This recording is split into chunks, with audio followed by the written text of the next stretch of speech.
அஸ்ஸலாமு அலைக்கும் வரஹ்மத்துல்லாஹி வபரகாத்துஹு. எல்லாரும் எப்படி இருக்கீங்க? அல்ஹம்துலில்லாஹ், நான் ரொம்ப நல்லா இருக்கேன். இது பார்த்தீங்கன்னா நேற்று ஃப்ரைடே எடுத்த வீடியோ தான். அஃபீனம்மா ஸ்கூலுக்கு போயிட்டு வந்ததுக்கு அப்புறமா நாங்கள் வந்துட்டு ஏர்போர்ட் போக வேண்டியது இருந்துச்சு. நேற்றே நான் வீடியோவில் வந்துட்டு போட்டிருப்பேன். நிறைய பேர் கேட்டிருந்தீங்க யார் சிஸ்டர்னு சொல்லிட்டு. என் தங்கச்சியோட ஹஸ்பண்ட், என் கசின் சிஸ்டரோட ஹஸ்பண்டு. ஆனால் ஓன் சிஸ்டர் மாதிரி தான் இருப்போமா, அதனால் வந்துட்டு அவங்க ஹஸ்பண்டும் என் ஹஸ்பண்டுமே ரொம்ப க்ளோஸு. அவங்களே வழி அனுப்பி வச்சுட்டு வரலான்னு சொல்லிட்டு தான் ரெடி ஆகிருந்தோம். என்னென்ன பண்ணுறா பாருங்கள் அவங்க அக்காவை. கொஞ்சம் எமோஷ்னலாக தான் இருந்துச்சு இந்த டே பார்த்திங்கன்னா.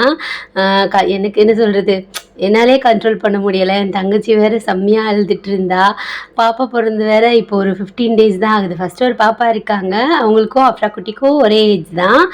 இப்போ தான் ஒரு பையன் பிறந்தாங்க. ஆல்ரெடி நான் சொல்லியிருப்பேன்ல என் தங்கச்சிக்கு பாப்பா பிறந்திருக்குன்னு. அவங்க தான் 15 டேஸ் தான் ஆச்சு. எங்கள் மச்சானுக்குமே கஷ்டமாக தான் இருக்கும் விட்டுட்டு போகிறது. என்ன பண்ணுறது, அவங்க இங்கே ஜாப் வந்துட்டு சூஸ் பண்ணிட்டாங்களா, அதனால் போய் தான் ஆக வேண்டியது இருக்குது. அவங்க வெளிநாட்டுக்கு போகிறாங்களோ இல்லையோ, நாங்கள் தான் இன்னும் வெளிநாட்டுக்கு போகிற மாதிரி ரெடி ஆகிட்டு இருந்தோம். ஷூ போடுறது என்ன, எல்லாருமே அப்படி தான் ஒரே அலப்பறையாக இருந்துச்சு. ஏன்னா நம்ம ஏர்போர்ட் பார்க்க போகிறோம்ல, அதனால தான்.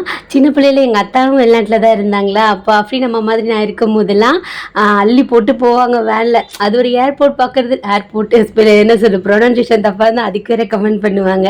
இப்போல்லாம் பார்த்தீங்கன்னா நான் டைட்டில் வந்துட்டு தமிழில் தான் வைக்கிறேன், அது அப்படியே இங்கிலீஷில் மாறிடுது. அதோட மீனிங்குமே அப்படியே மாறிடுது. அது ஏன்னு தெரியல. ஏதாவது சேஞ்ச் பண்ணணுமான்னு உங்களுக்கு தெரிஞ்சிச்சின்னா கண்டிப்பாக எனக்கு சொல்லுங்கள். எனக்கு தெரியல, நான் தமிழில் தான் வைக்கிறேன். அது என்னன்னு தெரியல. இப்போ ஒரு வாரமாகவே அப்படி தான் இருக்குது. இங்கிலீஷில் வந்துட்டு சேஞ்ச் ஆயிடுது. எதுக்குடா ஒம்பன் டே இன் மை லைஃப்னு வச்சுருது, இல்லைன்னா வேறு மாதிரி வச்சுருது. போகிற வழியிலேயே பார்த்தீங்கன்னா நம்மளோட ஃபேவரெட் டீ அடையார் பாலத்துக்கிட்ட ஒரு கடை இருக்குமா, அங்கே குடிச்சிட்டு அஃபீனம்மா வந்துட்டு ஐஸ்கிரீம் வாங்கி கேட்டாங்க. அவங்களுக்கு வாங்கி கொடுத்துட்டு அஃப்ரா குட்டி எப்பயும் போல் பைக்கில் ஏறினோடனே அந்த சிலுசிலுன்னு காற்றடிக்கவும் தூங்கிடுவாங்க.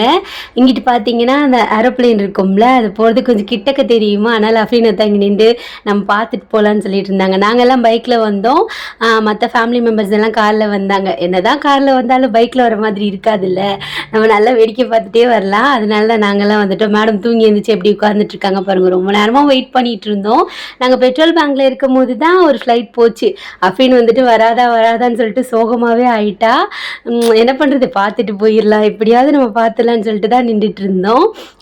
இது பார்த்திங்கன்னா ஏர்போர்ட்டுக்கு முன்னாடியே வந்துடும்ல. ஃபஸ்ட்லாம் அந்த கம்பிக்கு மேலெலாம் கம்பி இருக்காது, அது வழியாக கூட நாங்கள் பார்த்துருக்கேன். நான் சின்ன பிள்ளையில எங்கள் அத்தா வெளிநாட்டுக்கு போகிறப்ப தூக்கி காமிச்சிருக்காங்க. ஃப்ளைட் வந்துட்டு அங்கிட்டலாம் நிற்குமா. இப்போ அப்படிலாம் காமிக்க முடியலை.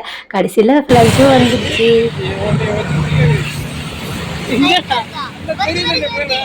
வருது.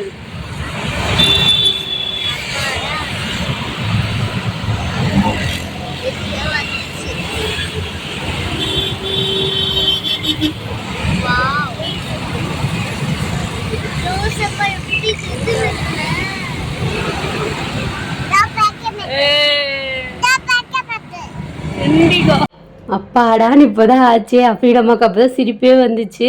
அது ஒரு சின்ன பிள்ளைல ஒரு சந்தோஷமாக இருக்கும்ல. எனக்குமே அதெல்லாம் இருந்திருக்கு.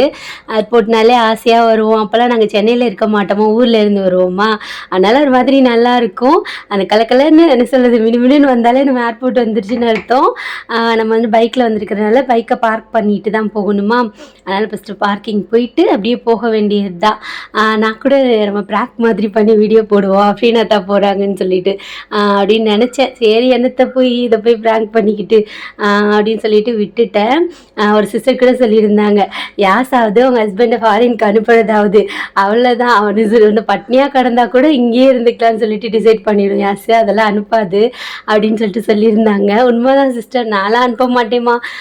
என்ன சொல்கிறேன், தங்கச்சியோட ஹஸ்பண்ட் போனதுக்கே எனக்குலாம் ஒரு மாதிரியாகி நானும் கண்ட்ரோலர் நம்ம அழுதுறக்கூடாதுன்னு இருந்தேன். ஆனால் நம்மளை மீறி ஒரு எமோஷ்னல் வந்துடும்ல, அந்த மாதிரி தான் ஆயிடுச்சு.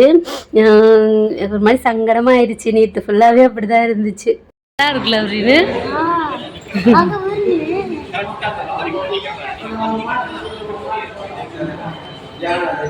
நல்லா இருக்குல்ல. க்ளோஸ் பண்ணிட்டாங்களா?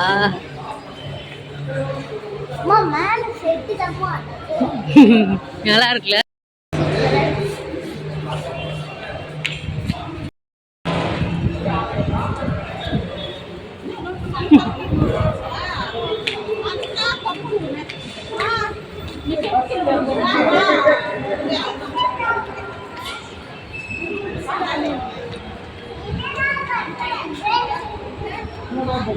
என்னடா பஸ் வருதா?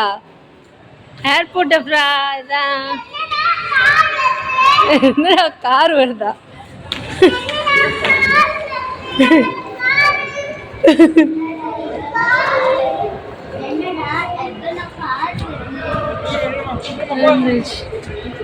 ஃபாரினுக்கு போகிறது என்னவோ எங்கள் மச்சான் தான். ஆனால் ஃபஸ்ட்டு வந்தது பார்த்திங்கன்னா நாங்கள் தான். ஒரு 1/2 முன்னாடியே வந்துட்டோம். ஃபோன் பண்ணால் இப்போ தான் கிளம்புறோம். நாங்கள் என்னடா இதுன்னு சொல்லிட்டு நாங்கள் கொஞ்சம் நேரம் அப்படியே சுற்றி பார்த்துக்கிட்டு இருந்தோம்.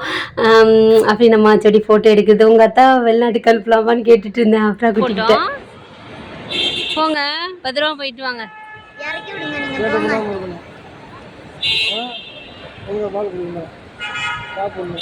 ஊருக்கு போயிட்டு வாங்க. சரி ஊருக்கு போயிட்டு வரட்டா அத்தா? கேட்டோடனே பார்த்தீங்கன்னா மேடமுக்கு செம்மையாக கோவம் வந்துருச்சு. அடித்து வெளுத்து புட்டா. இப்போல்லாம் எதாக இருந்தாலும் அப்படியே கையிலேயே ஹேண்டில் பண்ணுறது, எல்லோரையும் அடித்து வெளுக்கிறது. மோஸ்ட்லி அடி வாங்கிறது என் பெரிய பிள்ளை தான். ரொம்ப அடி வாங்குவா. என்ன பண்ணுறது, அக்காவை பிறந்தாலே இப்படி தான் போல் இருக்குது. இந்த கடைக்குட்டியெல்லாம் ரொம்ப டேஞ்சரான பிள்ளைகளாக தான் இருக்குங்க. மச்சான் வந்துட்டாங்க ஒரு வழியாக. இவர் தான் இப்போ ஃபாரின் போக போகிறாரு. என் தங்கச்சி பாவம் வீட்டில் இருந்து அழுதுகிட்டே வந்திருப்பா போல் இருக்குது.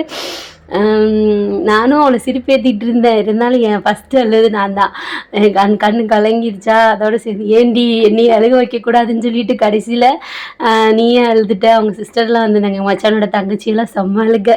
ஒரே ஒரு அண்ணனாக இருந்தாலும் ஒரு மாதிரி எமோஷ்னலாக இருக்கும்ல, அந்த மாதிரி தான்.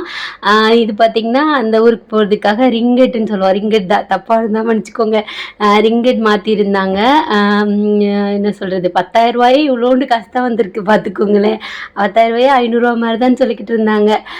அப்புறம் வந்துட்டு கொஞ்சுவாங்க, அதெல்லாம் கொஞ்சிட்டு இருந்தாங்க. அவங்க என்ன சொல்கிறது, இதுதான் ஃபஸ்ட்டு பிறந்த பாப்பா. அந்த ஏர்போர்ட்னாலே பக்கத்தில் பார்க்கும்போது அங்கிட்ட அழுகுறாங்க, இங்கிட்ட அழுகுறாங்க. என் தங்கச்சி அழுகிறத இப்போ பார்த்தாலும் ஒரு மாதிரி ஆயிடுது. அதெல்லாம் ஒரு மாதிரியாக இருக்கும்ல, ஒரு மாதிரி எமோஷ்னல் தான். இதெல்லாம் பார்த்தாலே அம்மாடி ஃபாரினுக்கு அனுப்பக்கூடாது அப்படின்னு தோணுது. என்ன பண்ணுறது, ஜாப்காக போக வேண்டியது இருந்துச்சுன்னா போய் தான் ஆக வேண்டியது இருக்குல்ல. இது அவங்க சிஸ்டர், அவங்களும் அழுது ஒரே சங்கடமாக போச்சு. அன்றைக்கி டே ஃபுல்லாக அப்படி தான் இருந்துச்சு. இந்த ஃபாரின் லைஃப் போகிறவங்கலாம் இப்படி தான் இருக்கும்ல. நான் யோசிச்சு பார்த்தேன், அம்மாடி நம்ம என்ன சொல்கிறது, சொன்ன மாதிரி கொஞ்சமாக சம்பாதிச்சாலும் இங்கேயே இருந்துடணும் அப்படின்னு சொல்லிட்டு தான் மைண்டில் தோணிகிட்டு இருந்தது. அதுவும் 15 days தான் ஆச்சா பாப்பா பிறந்து. அவளுக்கு அழுகே கண்ட்ரோலே பண்ண முடியல. எப்படி ஃபஸ்ட்டு பாப்பா அவள் தான் இப்படி பாய் சொல்கிறா பாருங்க. எல்லாருக்குமே ஒரு பாண்டிங் இருக்கும்ல, அந்த மாதிரி தான். ரொம்ப மிஸ் பண்ணுவான் என் தங்கச்சி. பிள்ளைங்க எல்லாம் ரொம்ப மிஸ் பண்ணோம். அவ்வளோதான். மச்சா வந்துட்டு போயிட்டாங்க. க்ரீன் கலர் ஷர்ட் போட்டிருக்காங்கல்ல, அவங்க தான் போயிட்டு கால் பண்ணாங்க. போய் ரீச் ஆகிட்டாங்களா அல்ஹம்துலில்லா. அவங்க என்ன சொல்கிறது, எந்த வேலைக்காக போயிருக்காங்களோ எல்லாம் வந்துட்டு சக்ஸஸ் ஆகி கொடுக்கணும். என் தங்கச்சியை சீக்கிரமாகவே கூட்டிகிட்டு போயிடணும். இன்ஷால்லா கூட்டிகிட்டு போயிடுவாங்க. அந்த மாதிரி துவா பண்ணிக்கிறலாம். அவ்வளோதான் பண்ண முடியும்ல. எல்லோரும் எங்கே இருந்தாலுமே ஃபேமிலியோடு இருந்தாலே ஹாப்பி தான். வெளிநாட்டில் இருந்தாலும் சரி, இங்கே இருந்தாலும் சரி, அவங்க ஹஸ்பண்ட், அவங்க பிள்ளைங்க, அது மாதிரி ஃபேமிலியாக இருந்தாலே ஒரு மாதிரி ஹாப்பியாக இருக்கும்ல. அவ்வளோதான். மச்சான் உள்ள போயிட்டாங்க. இவளுக்கு 2 பேரும் ஆரம்பிச்சிட்டாளுங்க அவளுக்கு வேலையை. ஆலியா அழுகவும், ஆலியா வந்துட்டு அந்த ஆலியாவும் அஃப்ரீனம்மாவும் ஏர்போர்ட்டில் விற்கும்ல, அதை வாங்கிக்கிட்டு அழுதுட்டு இருந்தாளுங்க. நான் சொன்னேன், இங்கே இருக்கிறதுல வாங்கணுன்னா நம்ம என்ன சொல்கிறது, 1 month சேலரி கொடுத்தா தாண்டி கரெக்டாக இருக்கும் அப்படின்னு சொல்லிக்கிட்டு இருந்தேன். ஒரு வேலையை அஃப்ரீனை சமாதானம் பண்ணி பாப்பாவை கொடுத்து உட்கார வச்சாச்சு. அஃப்ரா குட்டிக்கு ஒரே ரயானை பார்த்தோன்னு சந்தோஷம். என் தங்கச்சி பையன் பேர் ரயானா. பாப்பா பால்குடின்னு சொல்லிட்டு அழகாக சொல்லிக்கிட்டு இருந்தான். மாஷா அல்லா. அவங்கெல்லாம் காரில் தானே, அவங்கெல்லாம் மெட்ரோவில் வரேன்னு சொல்லிட்டாங்க. வரும்போது காரில் வந்தாங்க. ஐ மீன் ஏர்போர்ட்டுக்கு வளர்றல ஏர்போர்ட்டுக்கு வரும்போது காரில் வந்தாங்க. போகும்போது மெட்ரோவில் போகலான்னு சொல்லிட்டு எல்லோரும் வெயிட் பண்ணிக்கிட்டு இருந்தாங்க.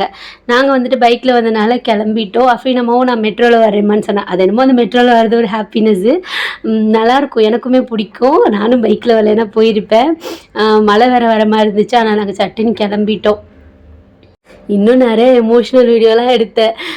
என் தங்கச்சி அப்போ கூட, அக்கா வீடியோ எடுத்து வச்சுக்கோக்கா, எனக்கு மெமரிஸாக இருக்கும்க்கா. அந்த ரணகலத்துலேயும் ஒரு குதூகலம் தேவைப்பட்டிருக்கு என் தங்கச்சிக்கு. அதெல்லாம் நான் பத்திரமா வச்சுருக்கேன். அவங்க 2 பேருக்குள்ள ஒரு எமோஷ்னல் பாண்டிங் இருக்கும்ல, அதெல்லாம் என்ன சொல்கிறது, ஒரு எத்தனை வருஷம் கழிச்சு 2 years ஆகும் மச்சா வர மேக்ஸிமம். அது வரைக்கும் கொஞ்சம் ஸ்வீட் மெமரிஸாக இருக்கும்ல. இப்போல்லாம் பரவாயில்ல, வீடியோ கால் அதெல்லாம் பேசிக்கிறலாம். இருந்தாலும் டிஸ்டன்ஸ் தான். இன்ஷா அல்லாஹ் அவளும் சீக்கிரமாக போயிடணுன்னு சொல்லிட்டு துவா பண்ணிக்கலாம். அவ்வளோதான். அஸ்ஸலாமு அலைக்கும்.